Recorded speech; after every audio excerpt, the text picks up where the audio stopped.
This is the third and last video concerning sharpening your handsaw to make it a superior tool, and you only need a set of files. It can be done, and to me, it is very easy.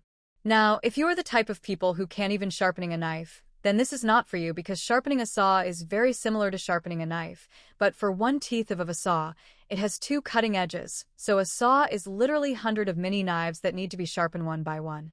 There are many saw profiles. A typical one used in a folding saw is my main concern here. It's most likely a crosscut type with alternating teeth. I am going to draw the tooth out so you can see them yourself. This is not necessarily the teeth profile found on your own saw, but its working principle is similar, and so sharpening them is also similar. Crosscut saw is more of an alternating chisel than alternating knives, and yes, you would need to use the technique for sharpening a chisel to sharpen this type of saw. This means your sharpening file should be pulling away from the cutting edge at an angle slightly deeper than the teeth angle.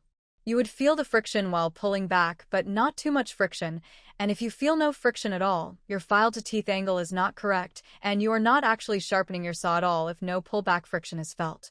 This again is very similar to sharpening a knife. Therefore, the tiny friction and the distinct sound that it produces are your best guide to get the correct angle. You don't necessarily need to see it, and I am sure that I can do this in the dark, so your fingers and your ears are very important for this task.